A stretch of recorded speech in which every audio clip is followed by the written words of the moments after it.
Welcome back to the Primitive Camping and Bushcraft podcast. My name is Chris Speir, and I'm going to be your guide to enjoying the great outdoors. Have you ever sat and wondered, which way is the best way to cook your food when you're camping? Are you a person that's like, the easy guy, I just want to warm some water up, throw some dehydrated or some freeze-dried food in there? Or are you the kind that wants to build a stove and, cook stuff over an open fire and all that? Well, today we're going to take a deep dive into various cooking methods, and we're going to show you different techniques for whenever you're out in the woods camping. Don't forget to pick up your copy of my book, Primitive Camping and Bushcraft. It's available at all major online retailers. And don't forget to join the Facebook group, Primitive Camping and Bushcraft, where you can get in on the discussion. So let's dig in. Now, cooking is the final chapter of the book. And so, like I stated before, we're going to go all the way back to the beginning, and we're going to just pick one little thing at a time and take a real deep dive into it from here on out. I wanted to do a real quick 30,000 foot flyover and just show you guys all the contents of the book. But today we're going to discuss the importance of cooking whenever you're camping or when you're in the great outdoors or whatever situation you're in. You're hiking, backpacking, camping, you're doing a backcountry trip, whatever. So cooking is essential for health and energy, and it helps you maintain your nutrient levels, and it helps you maintain your energy, and also it keeps you from getting sick, and it keeps all the diseases and everything away. Now, the benefits of cooking your own food versus relying on prepackaged foods is the fact that prepackaged foods weigh a ton. I'm not discouraging you from bringing them. If you want to bring them, go ahead. Every once in a while, I slip a can of Spam or a can of Vienna sausage or something like that in my backpack whenever I'm heading out, just to break up the monotony, add a little flavor, add a little bit of something different, And then, but the benefits of cooking your own food is also it keeps you not entertained, but it keeps you busy. It keeps your mind from wandering off, stuff like that. Allows you to concentrate on tasks and helps you just really to unplug. And it's really a great aspect of camping. Now, the main thing that you need to be aware of is cooking temperatures. So one of the most important things to remember when you're out in the woods and you cook foods that you brought, or you cook foods that you procured, or you cook, if you were hunting and you dispatched an animal for dinner, cooking temperatures are extremely important. And so I wanted to go over the cooking temperatures real quick before we start getting into different cooking methods. So if you want to be extra cautious, you can bring a small food thermometer with you, but generally, if you just cook your food until it's way overdone, you ain't going to have a problem. But, beef, pork, veal, lamb, and roasts and stuff like that is going to be 145 degrees. You want to cook it to 145 Fahrenheit or 62.8 degrees Celsius. Any kind of ground meats, you want to cook them to about 160 degrees or 71.1 degrees Celsius. Birds, any kind of poultry, you want to cook your poultry until it's 165 degrees, and that's 73.9 degrees Celsius. All poultry, breast, whole birds, legs, thighs, wings, ground meat, giblets, and stuffing has to be 165 degrees Fahrenheit or 73.9 degrees Celsius. Eggs, you want to cook them to 160 degrees, and that's 71.1 degrees Celsius. Fish and shellfish is a little bit different. You want to cook them to 145 degrees Fahrenheit. That's 62.8 degrees Celsius. And that goes the same temperatures for frogs and snakes. And the reason why I threw them in there is because I do routinely catch frogs and I have eaten snakes. And, those items right there are going to be cooked to 145 degrees. Dutch ovens are great, but they're heavy. You can have an aluminum Dutch oven, which I have cooked off of many Dutch ovens, aluminum Dutch ovens. And I've cooked armadillo in one, I've cooked possum in one, I've cooked all kinds of stuff in Dutch ovens. Skillets, logs, rocks, open coals. You can actually throw food onto the open coals. You can rake your coals to the side of your fire and place your pot and pan directly on the coals, or you can just throw your food on the coals. I've seen a lot of people, they will take steaks, they will rake the coals out to the side. They will throw them steaks out there on them coals and they'll cook it, and then they'll flip it over a little bit later and cook it again. And, to me, it is a little gritty. I've done it before and it's just got a lot of grit on it. I don't like a lot of grit, but oh well, to each their own. You don't have a pot or pan. But anyway, pots and pans are very, very important. One of the things, I've discussed this in the water section that, pots and pans are essential items to carry with you in the woods. A metal container is one of the most important things that you're ever going to carry with you in the woods. And so if you're going to have a pot and pan with you or a metal container with you, you might as well bring some sort of small pot or some small pan or something to that effect. And they don't weigh a lot. You can get them in aluminum. You can get them in titanium. You can get them in stainless, and stainless steel is going to be the heaviest option there. Titanium pots are incredibly lightweight, and they come in various sizes. Titanium is usually used for smaller cookware, such as cups and lightweight pots, and is ideal for boiling water. And they're perfect for reconstituting freeze-dried foods.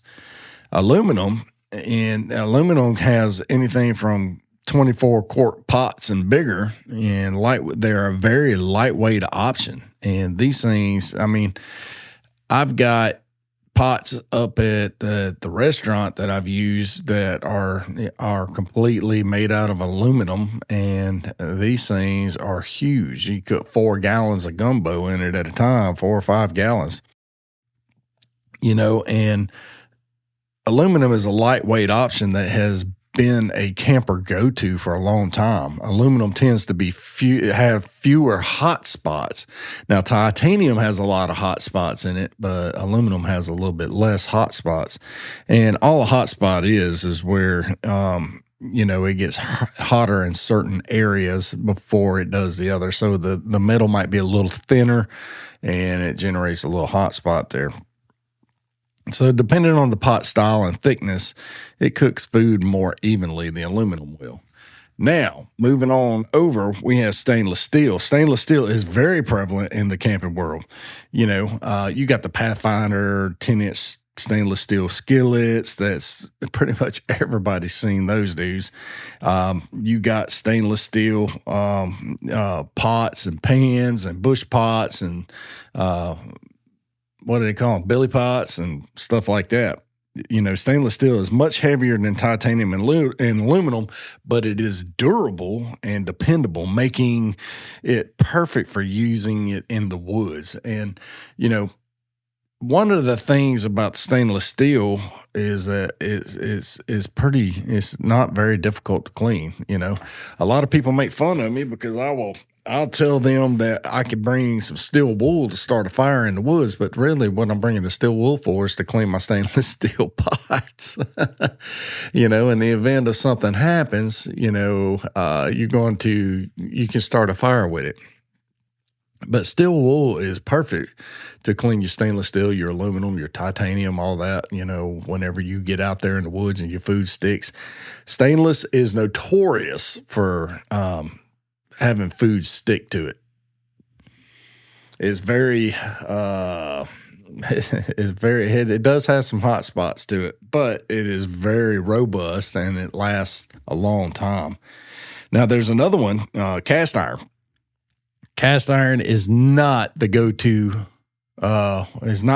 thing for camping and hiking and stuff like that, because I'm telling you right now, cast iron is heavy. And, I got a 2-quart pot, and I made an example of it in the book here. A I got a 2-quart pot and it weighs over 7 pounds. And this 2-quart pot, iron pot, weighs more than 7 pounds, making it pretty impractical for hiking in the woods. If you're trying to mind your weight and you're trying to walk a long distance, that 7 pounds is going to tear you up. Now, enamelware is where they did some kind of porcelain coated steel, and it's good stuff. It's lightweight. It does get some hot spots in it, but not as much as regular stainless steel, and stuff does stick to it. But the problem with that is once porcelain cracks, if you drop it and it cracks there, it will start chipping off into your food. That's the only the only disadvantage, not difficult, but disadvantage to the enamelware. It's not as heavy as stainless steel. I don't know how to describe it, but it's roughly the equivalent in weight to stainless steel. And that's what I put right here. It is somewhat more stick-free than regular stainless, especially if you have some kind of grease or some oil or something like that to line the pot with and then throw your food on like that. I recommend only using these pots over the coals because they are going to crack if you get them extremely hot over open flames. So moving on, we're going to go to stoves, ovens, and grills. Wood burning stoves are amazing. I've used a wood burning stove for years. My favorite one is a $24 just wood burning stove off of Amazon, and it folds open like a book, and you put your little grill on top. And I've cooked many pots of beans on there, and I describe it and I show it a lot in the book, but wood burning stoves are a fantastic weight to value ratio, and you can use them to cook food anywhere you go, and you don't have to carry extra weight of fuel sources because you can use leaves, you can use twigs, you can use trash if you got to. Anything that'll burn can be a fuel source. And, twig sticks, pine cones. And over the years, I've cooked on an untold number of these wood stoves. And I can't tell you how many pounds of red beans I've cooked. Red beans and stews are typically what I cook when I go into the woods. And because they're easy to cook, they're lightweight, and they're very nutritious, and they have a lot of protein in them. Propane and butane stoves. Now, the jet boils come on the scene, and everybody wants a jet boil. Everybody wants to use the jet boils, and I'm like, yeah, that's great, but they really, like, if you're just trying to heat up some coffee or some water real quick so you can throw in some freeze-dried food, that's jet boil is the way to go. But its extra weight is sometimes not really what you're looking for, because you got 24-ounce cans of propane, you got 3.9 ounce, 8 ounces, 16 ounce, and you can actually find 24-ounce cans of propane, and they weigh a lot, and those. You really don't want that extra weight in your pack. If you're not going to carry extra weight with pots and pans, why are you going to do it with a stove? Sometimes, listen to me.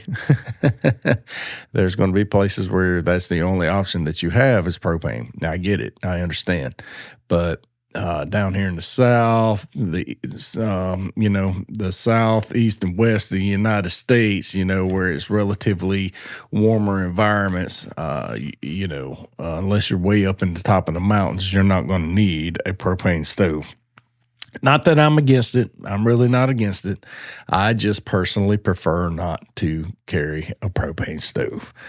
I have before, and it was great, but it was just extra weight that I could have used in a wood-burning stove. Now, here's the thing between a wood-burning stove and a propane stove. The propane stove, a wood-burning stove, are essentially, if there's a fire ban or something, they're considered stoves. You can still cook on them. You can still use them. If there's a fire ban, you cannot dig a trench and start a fire in a national forest or anything like that and say, hey, look, I'm cooking on here, because there's a fire ban. You can't do it. But if you got a stove, you can actually use that stove during a fire ban.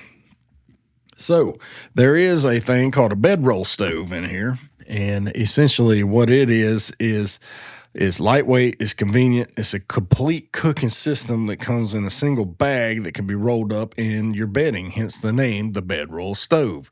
They used this a lot during the Civil War, and so they made them out of wrought iron, and it was just a cook system that you shove it into the ground, and you made a hook and a hanging system over it where it hangs your pots over the fire, and you can raise it, lower it, and you can adjust your temperature with that. They had different variations that they used. Now, the bush pot is one amazing item. It can be used for so many things. I use my bush pots for cooking, for fetching water.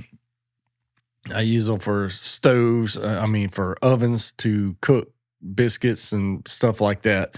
Now, I've done a video out there on my YouTube channel. I've done this video where I went out and I made biscuits, and I made biscuits with my freeze-dried meal, and I used the bush pot as an oven, put that biscuit in there, and it was pretty good. It was real good. Actually, the puppy dog loved it. I took one of my dogs with me camping that time. Now, packable grills, they got all kinds of packable grills on the market today. You got the ones that are made out of stainless steel wire. You got the ones that's just made out of just regular, steel. Then you got the titanium grills and stuff like that. Now, these grills, once you burn them, especially the carbon steel grills, once you burn it, it's going to start rusting. But you have to continuously, everybody's seen a barbecue pit. Once you cook on it a couple times, it's going to start rusting, and you got to scrape it off, clean it off. No matter what it is, you're going to have to clean it. But, these packable grills are real cool. And I have a couple that I take with me. The legs just fold out. You dig a little hole in the ground. You put that grill on top of the hole. You light your fire under there, and you're good to go. You got yourself a little stove, and you can do you one or two of those, cook you two different things, two different items, whatever you want. If you got a big fire, you can just rake you some coals to the side, put that grill over the top, and it adjusts and allows you to either raise it or lower it, depending on what you need. And those grills are pretty cool. I covered those in the book extensively. And if you're going like, let's say you're using a boat, some kind of conveyance like an ATV or a boat or something to get way back up into the woods, and you're going to have like a little camp right there, it's going to be feasible for you to bring a large grill. You could bring a larger grill with you, and you can set that puppy up over your fire or whatever, because you got something to haul it with. You're not having to haul it in your backpack. And one of the things that I do all the time is I'll camp on the river. I'll load my stuff in the boat, and I'll just drive down the river for a mile or two or more than that. I got a couple little camping spots that are way away from the boat launches and deep into the woods, and I'll just bring my boat, park my boat, get out there, walk to the camp, 100 yards or so off of the river, and I'll just set up camp. And that's my favorite place to camp, is out there on the river. It's just amazing stuff. But depending on what you're doing, you're not going to be hauling stuff around in your backpack. So let's move on to primitive cooking tools and methods. So, primitive cooking tools are going to be like, setting up the pot hooks and stuff like that. You can set up a pot hook where you cut out a pot hook notch, and then put you up a support that'll hold the weight of it, and you can hang your pot on the bottom of it. And all these things are in here, and you can cook over direct flames.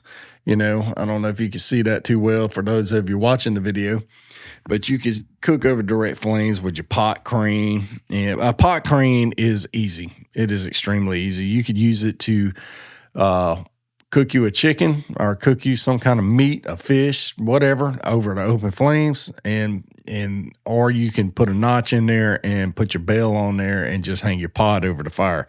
And that is the most common way to actually cook food over a fire, is by using a pot crane.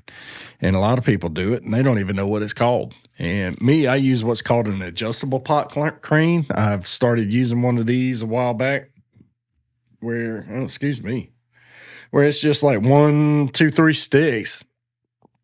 One's got a V in it or a Y, and I'll lash it together with a stop stick on top and put it up against a pole that is driven into the ground. And this pole is the vertical support, and you're able to put a notch at the end and adjust where it goes. You can raise it, lower it, move it left, move it right, on and off of the fire, and you could cook your food. You can adjust the temperature, so it doesn't matter how hot your fire is. You can raise it up and down. And I got the full demonstration on how to build that thing right here in the book, Primitive Camping and Bushcraft. Now, one of the easiest methods that everybody uses, I mean, a lot of people have used this. I can't say everybody, but one of the easiest methods is a tripod. I mean, just plain and simple. Plain and simple. Plain and simple. Plain and simple, a tripod. Tripods have been used to cook for centuries. They're easy to make and easy to use. They have multiple uses beyond cooking, making them a versatile item to keep around the camp. So you can make you a tripod, and you can make a tripod, build a chair. You can make a tripod, 2 tripods, and make it to where you can build a bed. You can use a couple of tripods to make water filters. You can use tripods. Tripods are just so versatile. You can use them for almost anything. And then, it's easy to make them, and they're perfect for hanging your food. You could use them for smokers. You can make smokers with them. You can catch your fish and hang you some fish inside there, light you a small fire on the bottom, and just let the smoke come through. And you can line it with with a blanket or a tarp or something like that, or you can just use natural branches and leaves and stuff like that from trees and down stuff out there. Now, open fire roasting is one of the most primitive way to cook. People have done open fire roasting just by using a pot crane. It's just a little higher. You could put it on a spit. You can make this, stretch it out across your fire, put it on there, put whatever food you're doing, and you just rotate it around over and over and over. And it is one of the easiest ways to cook food. But remember, when we opened up, you have to make sure your food is cooked to temperature. That way you don't get, sick. You don't want to get sick. So, all right. Now, let's see. We did the tripod, stuff like that, vegetables. Now, let's go over different types of food that you'll be cooking in these things. You got meats that it's very important for you to cook your meat thoroughly, and you want to have different ways to flavor your meat, marinate your meat. And I have the ultimate is Lipton onion soup. Lipton onion soup mix is lightweight, is very convenient to carry. It comes in its own little pouch, and you can go ahead and cover your meat with that. You can flavor your beans with that. You can flavor anything with that. And it will make anything good. Anything tastes good, and then you could even make a vegetable soup out of it. You could cook your food and throw it in there with the Lipton onion soup mix. Golly, I'm getting tongue-tied. So Lipton onion soup mix is amazing. One of the last things I want to go over here will be safety tips, fire safety and regulations. Make sure unless you're in a complete survival situation, which, if I was in a survival mode, I wouldn't care about rules and regulations. But fire safety, you don't want to catch the whole world on fire. You want to be safe whenever you're out there. go ahead, dig you a trench, and they done studies that the fire rings that people want to put, that's for your safety, not for the whole woods' safety. That's for your safety of mind. And, fire rings are not really that safe. They really don't contain the fire, because usually what happens is the fire is going to blow an ember, which is going to come up and land somewhere else and catch everything else on fire, way away from the safety ring that you put around for your, peace of mind. That's the word I was looking for, was peace of mind. Now, make sure you safe handle it. If you handle your raw foods, make sure you wash your hands, especially when you're out in the woods. And if you have a first aid kit, you should have a little bit of hand sanitizer in there, unless you didn't bring one with you. But wash your hands. If you handle raw foods when you're in the woods, wash your hands, because it is extremely easy for you to touch that raw food and then put something in your mouth, touch your mouth. You would not believe how many times you actually touch your mouth and you never realize you put your nasty, diseased hands in your mouth. So wash your hands after touching any kind of food. Let me go over just a couple little things that you might want to bring with you. Aluminum foil. Aluminum foil is amazing. Aluminum foil is a fantastic item to have on hand for cooking. And you place your fresh catch of the day with some vegetables in the foil and double it over. And that stuff, you throw it next to your fire and it'll cook it, steam it from the inside. And that stuff is amazing. Then you want to bring you some camp utensils. There's a million different types of utensils out there. One that I found that I was given as a Christmas present here recently is called the survival spork, and I showed that one in the book as well. And what it does is it pulls apart. You have the spork and you pulls, and you have a knife and you pulls again. You got a ferro rod and you can start a fire. So it's an all-in-one survival item, and that thing's pretty cool. And I've used it on a camping trip before, and it's pretty cool. But, you want to make sure you have different items for different things. Essential, while not always essential, aluminum foil can make camping easier. And that's what it's all about, is trying to make camping easier, making it more fun, making it more enjoyable. And that's what all this stuff is for. You don't really have to have anything that I mentioned in here.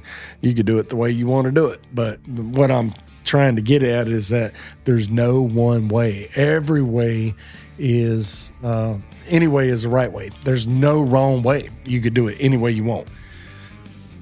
All right, guys, that's going to be it for this episode, and we're going to circle back around in the next one. We're going to start over at the very beginning, and we're going to pick one item, and we're going to talk about that one item and different experiences with that one item.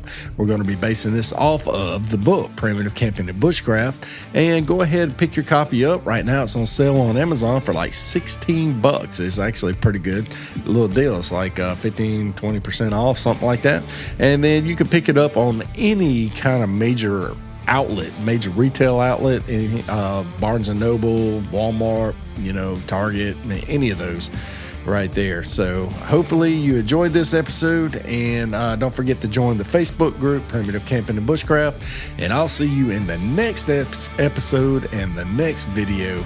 God bless you.